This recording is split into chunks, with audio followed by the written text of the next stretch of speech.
This video is brought to you by Miniature Market. Thousands of board games, miniatures, and paints, discount prices at miniaturemarket.com.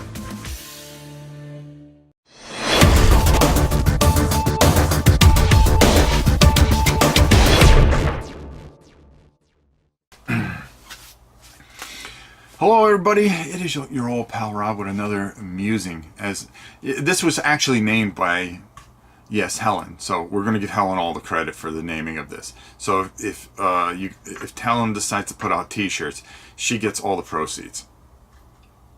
You know, trying to be fair. But today we're going to talk about something. We had talked about a bunch of different creatures. We talked about dungeon crawlers.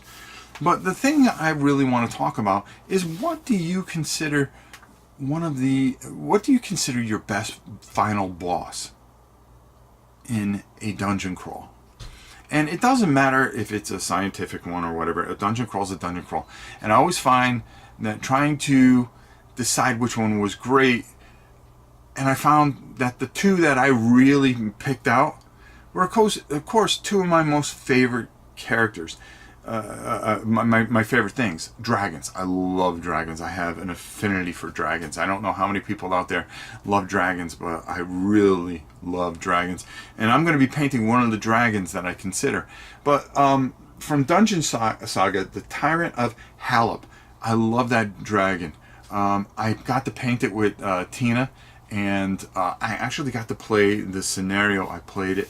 And I just love how it all played out, and how tough he was, and how things went with him.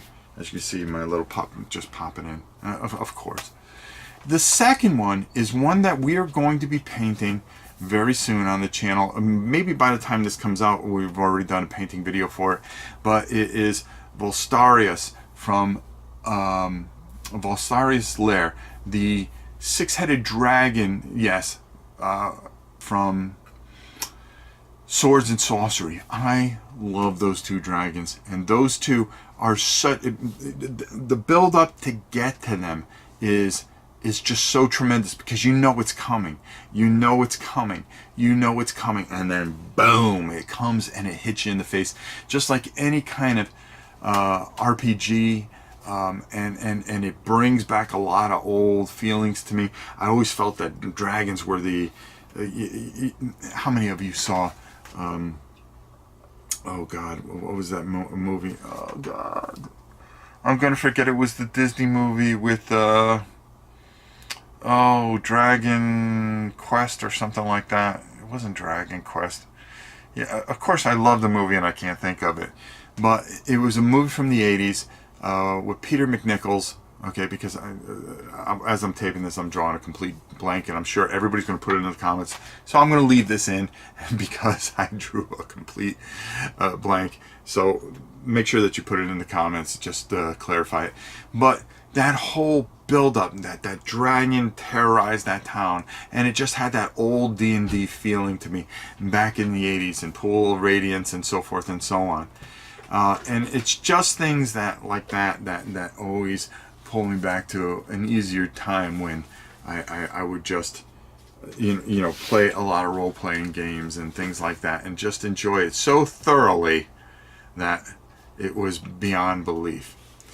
So I would love to see in the comments, what are your favorites? What are the ones that really stick out to you? What are the ones from any game that you, any dungeon crawl? Could be Shadows of Brimstone, it doesn't matter.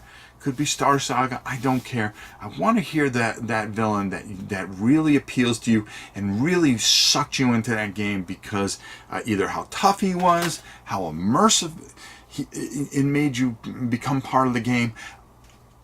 Put it in the comments. I mean, I'm always thrilled to hear what you guys think, and that's what this channel is all about. It's about you, not just me. I'm not just sitting here talking for myself and talking about, me and patting myself on the back. It's about you guys. I love you all. Until next time, it is your old pal Rob. We will see you soon.